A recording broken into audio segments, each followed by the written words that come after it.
PCB qualify ಆಗ್ತಾರ? Hi hello ನಮಸ್ಕಾರ ಎಲ್ರಿಗೂ. ನಾನು ನಿಮ್ಮ ಪ್ರೀತಿಯ Swami. Welcome back to our YouTube channel strategic time with Swami. ನಿನ್ನೆ RCB GT ಅಗೇನ್ಸ್ಟ್ ಗೆದ್ದು 10ನೇ ಪೊಸಿಷನ್ ಇಂದ ಡೈರೆಕ್ಟ್ ಆಗಿ 7ನೇ ಪೊಸಿಷನ್ ಗೆ ಜಂಪ್ ಆಗಿರೋದು ನೀವು ಪಾಯಿಂಟ್ಸ್ ಟೇಬಲ್ ಅಲ್ಲಿ ನೋಡಬಹುದು. ಇಲ್ಲಿ ಈಗ RCB 7ನೇ ಪೊಸಿಷನ್ ಅಲ್ಲಿ ಇದ್ದಾರೆ. ಸೊ ನಿನ್ನೆ ಗೆದ್ದ ಮೇಲೆ RCB ಫ್ಯಾನ್ಸ್ ಗೆ ಅಥವಾ ತುಂಬಾ ಕ್ರಿಕೆಟ್ ಫ್ಯಾನ್ಸ್ ಗೆ ಒಂದು ಡೌಟ್ ಕಾಡ್ತಾ ಇದೆ.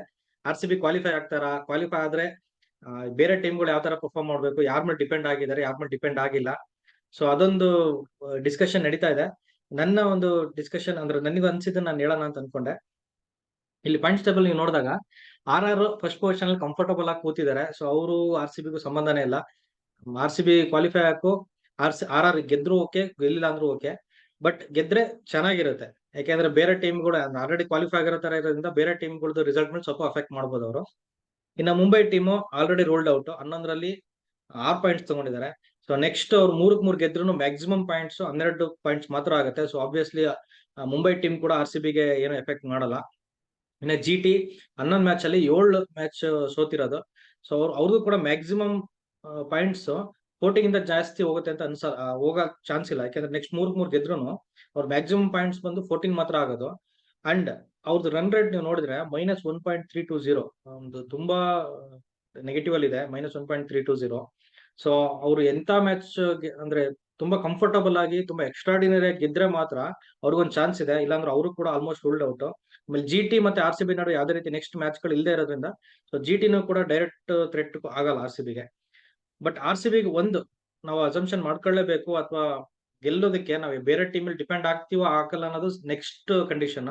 First and most condition, first next RCB 3 ಗೆಲ್ಲೇಬೇಕು. 3 ಗೆದ್ದಾಗ RCBದು ಟೋಟಲ್ ಪಾಯಿಂಟ್ಸ್ ಮ್ಯಾಕ್ಸಿಮಮ್ 14 ಆಗೋ ಚಾನ್ಸಸ್ ಇದೆ. ಸೊ 14 ಮ್ಯಾಚ್ ಅಲ್ಲಿ 7 ಗೆದ್ದು 7 ಸೋತು 14 ಪಾಯಿಂಟ್ಸ್ ಆಯ್ತು ಅಂತ ಅನ್ಕೊಂಡಾಗ ನಮ್ದು ಫಸ್ಟ್ ಕಂಡೀಷನ್ ಮೆಟ್ ಆಗ್ಬೇಕು ಅಂದ್ರೆ ಪಂಜಾಬ್ ಕಿಂಗ್ಸ್, ಡೆಲ್ಲಿ ಮತ್ತೆ CSK ಈ 3 ಮ್ಯಾಚ್ ಮೇಲೆ ನಾವು 3 ಟೀಮ್ ಮೇಲೆ ನಾವು ಗೆಲ್ಲೇಬೇಕು. ಸೊ ಈಗ RCB ಗೆಲ್ಲ ಚಾನ್ಸಸ್ ಬಗ್ಗೆ ಮಾತಾಡ್ತಿರೋದ್ರಿಂದ ಈ 3 ಟೀಮ್ ಮೇಲೆ ನಾವು ಗೆಲ್ತೀವಿ ಅಂತ ಅನ್ಕೊಳ್ಳೋಣ. So Punjab Kings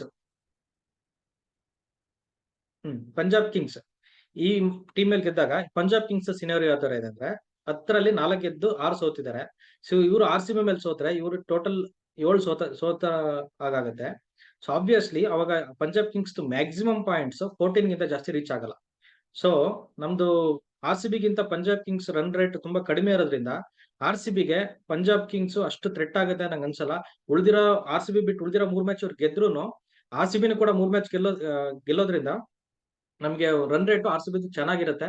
so obviously Punjab ಕೂಡ ನಮಗೆ ಥ್ರೆಟ್ ಆಗಲ್ಲ. ಇನ್ನು RCB ನೆಕ್ಸ್ಟ್ ಮ್ಯಾಚ್ ಇರೋದು ಡೆಲ್ಲಿ ಕೂಡ ನೀವು ನೋಡ್ಬೋದು. 11 ಮ್ಯಾಚ್ ಅಲ್ಲಿ 5 ಮ್ಯಾಚ್ ಗೆದ್ದು 6 ಸೋತು ಟೋಟಲ್ 10 ಪಾಯಿಂಟ್ ಇದೆ. ಸೊ ನಾವು ಏನ್ ಅಸ್ಯೂಮ್ ಮಾಡ್ತಾ ಇದೀವಿ, ಡೆಲ್ಲಿ RCB ಮೇಲೆ ಸೋಲುತ್ತೆ ಅಂತ. ಸೊ ಅವಾಗ ಡೆಲ್ಲಿದು ನಂಬರ್ ಆಫ್ ಲೂಸಿಂಗ್ ಮ್ಯಾಚಸ್ 7 ಆಗುತ್ತೆ. ಸೊ ನೀವು 7 ಮ್ಯಾಚ್ ಸೋತಾಗ ಆ ಡೆಲ್ಲಿ ಕೂಡ ಮ್ಯಾಕ್ಸಿಮಮ್ ಮ್ಯಾಚಸ್ ಪಾಯಿಂಟ್ಸ್ ಗಳಿಸೋದು 14 ಮಾತ್ರ. ಸೊ ಇವ್ರದ್ದು ಕೂಡ ರನ್ ರೇಟ್ RCB ಗಿಂತ ಕಡಿಮೆ ಇದೆ. ಸೊ ಆಬ್ವಿಯಸ್ಲಿ ಇವರು ಕೂಡ ಗೆದ್ದು ಉಳಿದಿರೋ 2 ಮ್ಯಾಚ್ ಅವರು ಗೆದ್ರು ಕೂಡ RCB ಗೆ ಇವರು ಥ್ರೆಟ್ ಆಗ್ತಾರೆ ಅಂತ ನಂಗೆ ಅಷ್ಟು ಅನಿಸ್ತಾ ಇಲ್ಲ. So out of 10 teams Mumbai ruled out, GT ruled out, Punjab ruled out, Delhi ruled out. So last ಎಲ್ಲ ರೂಲ್ಡ್ ಔಟ್ ಆಯ್ತು. RCB ಲಾಸ್ಟ್ ಮ್ಯಾಚ್ ಬಂದ್ಬಿಟ್ಟು CSK ಮೇಲೆ ಇದೆ. ಸೊ ಇವ್ರ ಸಿನಾರಿಯೋ ಯಾವ ತರ ಇದೆ ಅಂದ್ರೆ 10ರಲ್ಲಿ 5 ಗೆದ್ದು 5 ಸೋತಿದ್ದಾರೆ, ಈಗ 10 ಪಾಯಿಂಟ್ಸ್ ಇದೆ. ಸೊ ನಾವು ಅಸ್ಯೂಮ್ ಮಾಡ್ತಿರೋದೇನು, CSKನೂ ಕೂಡ RCB ಮೇಲೆ ಸೋಲ್ತಾರೆ ಅಂತ. ಸೊ 11 ಮ್ಯಾಚ್ ಅಲ್ಲಿ 6 ಸೋತಂಗಾಯ್ತು. ಸೊ ಇವ್ರು ಮ್ಯಾಕ್ಸಿಮಮ್ 14ಕ್ಕಿಂತ ಜಾಸ್ತಿ ರೀಚ್ ಆಗ್ಬಾರ್ದು RCB ಗೆಲ್ಪ್ ಆಗ್ಬೇಕು ಅಂದ್ರೆ. ಸೊ ಇವ್ರದ್ದು ಉಳಿದಿರೋ 4 ಮ್ಯಾಚ್ ಅಲ್ಲಿ ಒಂದು RCB ಮೇಲೆ ಸೋತ್ರು ಅಂತ ಅನ್ಕೊಂಡ್ರೆ ಉಳಿದಿರೋ 3 ಮ್ಯಾಚ್ ಅಲ್ಲಿ CSK ಒಂದು ಮ್ಯಾಚ್ ಸೋಲಿಂದ ನಾವು ಎಕ್ಸ್ಪೆಕ್ಟ್ ಮಾಡ್ಲೇಬೇಕು. ಒಂದ್ ಮ್ಯಾಚ್ ಅವ್ರು ಸೋಲ್ಲೇಬೇಕು. ಒಂದು RCB ಖುಷಿ ವಿಚಾರ ಏನು ಅಂದ್ರೆ CSK ನೆಕ್ಸ್ಟ್ 4 ಮ್ಯಾಚ್ ಅಲ್ಲಿ 3 ಮ್ಯಾಚ್ ಅವೇ ಗೇಮ್ ಇದೆ. ಒಂದೇ ಒಂದು ಮ್ಯಾಚ್ ಅದು RR ಮೇಲೆ, ಅದು ಹೋಮ್ ಗೇಮ್ ಇರೋದು. ಈ ಸರಿ CSKದು ಅವೇ ಮ್ಯಾಚಸ್ ಪರ್ಫಾರ್ಮೆನ್ಸಸ್ ಚೆನ್ನಾಗಿಲ್ಲ. ಅವೇ ಮ್ಯಾಚಸ್ ಅಲ್ಲಿ ತುಂಬಾ ಸೋತಿದ್ದಾರೆ. ಹೋಮ್ ಅಲ್ಲಿ ಅವ್ರ ಪರ್ಫಾರ್ಮೆನ್ಸ್ ಈ ಸರಿ ಚೆನ್ನಾಗಿದೆ. ಅದು RR ಮೇಲೆ ಇರೋದ್ರಿಂದ RR ಸ್ಟ್ರಾಂಗ್ ಟೀಮ್ ಇದೆ. ಸೊ ನಾವು ಇನ್ನೊಂದು ಇವರು out of Punjab Kings, Gujarat ಮತ್ತೆ ರಾಜಸ್ಥಾನ್ ಅಲ್ಲಿ ಅಟ್ಲೀಸ್ಟ್ ಇವ್ರು ಒಂದ್ ಮ್ಯಾಚ್ ಸೋಲ್ತಾರೆ ಅಂತ ನಾವು ಅನ್ಕೊಂಡ್ರೆ ಅವ್ರದ್ದು ಕೂಡ ಮ್ಯಾಕ್ಸಿಮಮ್ ಪಾಯಿಂಟ್ಸ್ 14 ಆಗುತ್ತೆ. ಅವಾಗ ರನ್ ರೇಟ್ ಲೆಕ್ಕಕ್ಕೆ ಬರುತ್ತೆ. ಇನ್ ಕೇಸ್ ನಮ್ದು RCB ಸ್ವಲ್ಪ ಲಕ್ ಜಾಸ್ತಿ ಯೋಚನೆ ಮಾಡ್ಕೊಂಡು ಅವರು 2 ಸೋತ್ರು RCB ಬಿಟ್ಟು ಅಂತಂದ್ರೆ CSK ಕೂಡ ನಮ್ಗೆ RCB ಥ್ರೆಟ್ ಆಗಲ್ಲ. ಸೊ ನನ್ನ ಅಸಂಪ್ಷನ್ ಅಂದ್ರೆ ಯಾವ್ದು ಥ್ರೆಟ್ ಆಗಲ್ಲ. CSK ಒಂದು ಮ್ಯಾಚ್ ಅವ್ರು ಸೋಲ್ಲೇಬೇಕು. ಸೋಲಿಲ್ಲ ಅಂದ್ರೆ CSK ಆಬ್ವಿಯಸ್ಲಿ ಮುಂದೆ ಹೋಗ್ಬಿಡ್ತಾರೆ. ಅದೊಂದು ಚಾನ್ಸಸ್ ನಾವು ಎಕ್ಸ್ಪೆಕ್ಟ್ ಮಾಡ್ಬೋದು. ಸೊ ಆರ್ ಸಿ ಬಿಗೆ ಸಿ ಎಸ್ ಕೆ ಒಂದು ಮ್ಯಾಚ್ ಸೋಲಿಂದ ನಾವು ಎಕ್ಸ್ಪೆಕ್ಟ್ ಮಾಡಬೇಕು. ಇನ್ನ ಉಳಿದಿರೋ 4 team R R, K K R, Lucknow ಮತ್ತೆ ಎಸ್ ಆರ್ ಎಚ್ ಟಾಪ್ 4 ಅಲ್ಲಿ ಇರೋದು. ಆರ್ ಆರ್ ಆರ್ ಸಿ ಬಿಗೆ ಡೈರೆಕ್ಟ್ ರೆಟ್ ಅಂತಿಲ್ಲ, ಯಾಕಂದ್ರೆ ಡೈರೆಕ್ಟ್ ಮ್ಯಾಚ್ ಇಲ್ಲ. ಆಮೇಲೆ ಅವ್ರು ಕಂಫರ್ಟಬಲ್ ಆಗಿರೋದ್ರಿಂದ ಅವರು ಮುಂದೆ ಗೆಲ್ತಾ ಹೋಗ್ಬಿಡ್ಲಿ. ನೆಕ್ಸ್ಟ್ ಉಳಿದಿರೋ 3 team K K R, Lucknow ಮತ್ತೆ S R H.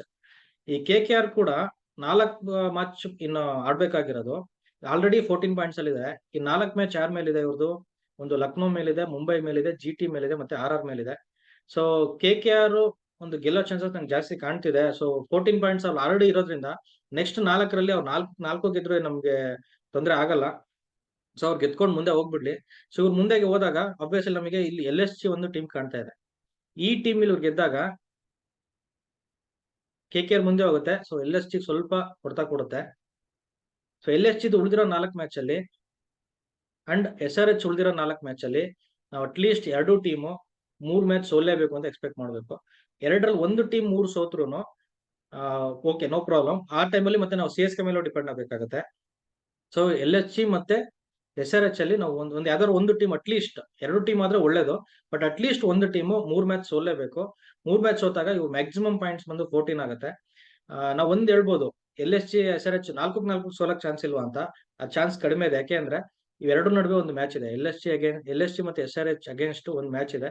So obviously ಒಂದು ಟೀಮ್ 14 ಅಂತೂ ಬರಲೇಬೇಕು ಇವೆರಡು ಟೀಮ್ ಅಲ್ಲಿ. ಸೊ ಅಲ್ಲಿ ಯಾವ ಟೀಮ್ ಸೋಲುತ್ತೋ ಆ ಟೀಮ್ ಉಳಿದಿರೋ ಎಲ್ಲಾ ಮ್ಯಾಚ್ ಸೋಲಿ ಅಂತ ನಾವು ಎಕ್ಸ್ಪೆಕ್ಟ್ ಮಾಡ್ಬೇಕು. ಸೊ ಎಲ್ ಎಸ್ ಜಿ ಮತ್ತೆ ಎಸ್ ಆರ್ ಎಚ್ ನಡುವೆ ಮೇ 8 ಅವತ್ತಿನ ದಿನ ಯಾವ ಟೀಮ್ ಸೋಲ್ತಾರೋ ಆ ಟೀಮ್ ಉಳಿದಿರೋ ಎಲ್ಲಾ ಮ್ಯಾಚ್ ಸೋಲಿ ಅಂತ ನಾವು ಎಕ್ಸ್ಪೆಕ್ಟ್ ಮಾಡೋಣ. ಬಟ್ ಯಾವ ಟೀಮ್ಗೆ ಜಾಸ್ತಿ ಸೋಲೋ ಚಾನ್ಸಸ್ ಇದೆ ಅನ್ನೋದನ್ನ ಒಂದು ಸ್ವಲ್ಪ ನೋಡೋಣ.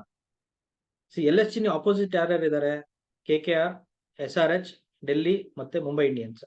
ನಾವು ಎಲ್ ಎಸ್ ಜಿ ಅಪೋಸಿಟ್ ಅಂತ ನೋಡಿದಾಗ ಕೆ ಕೆ ಆರ್ ಸ್ಟ್ರಾಂಗ್ ಆಗಿದೆ, ಎಸ್ ಆರ್ ಎಚ್ ಸ್ಟ್ರಾಂಗ್ ಆಗಿದೆ, ಡೆಲ್ಲಿನೂ ಕೂಡ ಸ್ವಲ್ಪ ಸ್ಟ್ರಾಂಗ್ ಆಗಿ ಕಾಣ್ತಾ ಇದೆ. ಸ್ವಲ್ಪ ಅಪ್ ಅಂಡ್ ಡೌನ್ ಆಯ್ತು, ಲಾಸ್ಟ್ ಒಂದ್ ಮ್ಯಾಚ್ ಸೋತ್ರು ಅಷ್ಟೇ, ಬಟ್ ಅದಕ್ಕಿಂತ ಪ್ರೀವಿಯಸ್ 2 ಮ್ಯಾಚ್ ಗೆದ್ದಿದ್ದಾರೆ. ಮುಂಬೈ ಇಂಡಿಯನ್ಸ್ ಆನ್ ಪೇಪರ್ ಒಳ್ಳೆ ಟೀಮು.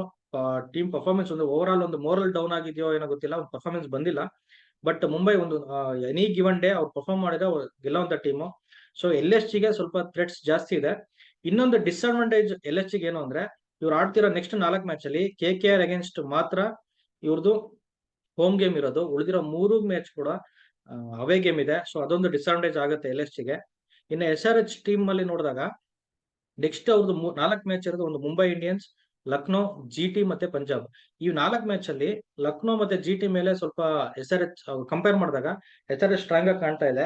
ಪಂಜಾಬ್ ಕಿಂಗ್ ಮೇಲೂ ಸ್ಟ್ರಾಂಗ್ ಆಗಿದ್ದಾರೆ, ಬಟ್ ಸ್ಟಿಲ್ ಒಂದು ಕಾಂಪಿಟೇಟಿವ್ ನಾವು ನೋಡ್ಬೋದು. ಬಟ್ ಈ 2 ಟೀಮು ಅಷ್ಟು ನನಗೆ ಅನ್ನಿಸ್ತಾ ಇಲ್ಲ. So obviously S R H ಒಂದು ಅಡ್ವಾಂಟೇಜ್ ಜಾಸ್ತಿ ಇದೆ. ಇನ್ನೊಂದು ಅಡ್ವಾಂಟೇಜ್ ಏನು ಅಂದ್ರೆ, S R H next 4 match ಅಲ್ಲಿ 3 ಮ್ಯಾಚ್ ನ ಹೋಮ್ ಅಲ್ಲಿ ಆಡ್ತಿದ್ದಾರೆ. ಸೊ ಮುಂಬೈ ಇಂಡಿಯನ್ಸ್ ಮೇಲೆ ಮಾತ್ರ ಅವೇ ಗೇಮ್ ಇರೋದು. ನೆಕ್ಸ್ಟ್ ಕಂಟಿನ್ಯೂಸ್ 3 ಮ್ಯಾಚ್ ಹೋಮ್ ಅಲ್ಲಿ ಇರೋದ್ರಿಂದ ಅವ್ರಿಗೆ ಅಡ್ವಾಂಟೇಜ್ ಇದೆ. ಸೊ ಹೋಪ್ಫುಲಿ ನಾನು ಏನ್ ಎಕ್ಸ್ಪೆಕ್ಟ್ ಮಾಡ್ತಾ ಇದೀನಿ ಅಂದ್ರೆ, ನಾನು ಆರ್ ಸಿ ಬಿ ಬಿಟ್ರೆ ನೆಕ್ಸ್ಟ್ ಎಲ್ ಎಸ್ ಜಿಗೆ ಸಪೋರ್ಟ್ ಮಾಡೋದು because of K L Rahul. But still K L ಅಂದ್ರೆ L S G next 4 match ಅಲ್ಲಿ 3 ಮಿನಿಮಮ್ ಸೋಲಿ ಅಂತ ನಾವು ಅನ್ಕೊಳ್ಳೇಬೇಕು, ಬೇರೆ ವಿಧಿ ಇಲ್ಲ. ಅಥವಾ ಎಸ್ ಆರ್ ಎಚ್ ಸೋತ್ರೂ ಒಳ್ಳೇದು, ಬಟ್ ಅಪೋಸಿಟ್ ಟೀಮ್ ನೋಡಿದಾಗ ಎಲ್ ಎಸ್ ಜಿ ಸೋಲೋ ಚಾನ್ಸಸ್ ನಂಗೆ ಜಾಸ್ತಿ ಕಾಣ್ತಾ ಇದೆ. ಸೊ ಇದೆಲ್ಲ ಸಿನಾರಿಯೋ ಇಟ್ಕೊಂಡು ಇದೆಲ್ಲಕ್ಕಿಂತ ಫಸ್ಟ್ ಆರ್ ಸಿ ಬಿ ಉಳಿದಿರೋ 3 ಮ್ಯಾಚ್ ಒಂದು ಒಳ್ಳೆ ರನ್ ರೇಟ್ ಇಂದ ಗೆಲ್ಲಿ ಬೇಗ ಒಂದು ಕ್ವಾಲಿಫೈ ಆಗೋಂತ ಸಿನಾರಿಯೋ ನಾವು ನೋಡ್ತೀವಿ ಅಂತ ಅನಿಸ್ತಾ ಇದೆ. But still again depends on S R H, L S G majorly. Chennai Super Kings ಮೇಲೆ ಒಂದು ಮ್ಯಾಚ್ ಡಿಪೆಂಡ್ ಆಗ್ತಾರೆ. ಇನ್ ಯಾವ ಟೀಮ್ ಮೇಲೂ ಡಿಪೆಂಡಬಿಲಿಟಿ ಇಲ್ಲ. ಡೈರೆಕ್ಟ್ ಆಗಿ ಪಂಜಾಬ್, ಡೆಲ್ಲಿ ಮತ್ತೆ ಸಿ ಎಸ್ ಕೆ ಮೇಲೆ ಮ್ಯಾಚ್ ಇರೋದ್ರಿಂದ 3-3 ಗೆಲ್ಲಿ ಮತ್ತೆ ಪ್ರತಿ ವರ್ಷ ಇದೇ ತರ ಕ್ಯಾಲ್ಕುಲೇಟ್ ಇಟ್ಕೊಳ್ದೇ ಇರೋಂಥ ಪರಿಸ್ಥಿತಿ ಬರಲಿ. ನಿಮಗೆ ಈ ವಿಡಿಯೋ ಇಷ್ಟ ಆಗಿದ್ರೆ ದಯವಿಟ್ಟು ಈ ವಿಡಿಯೋನ ಲೈಕ್ ಮಾಡಿ, ಸಬ್ಸ್ಕ್ರೈಬ್ ಮಾಡಿ, ನಿಮ್ಮ ಫ್ರೆಂಡ್ಸ್ಗೂ ಕೂಡ ಶೇರ್ ಮಾಡಿ. Thank you so much.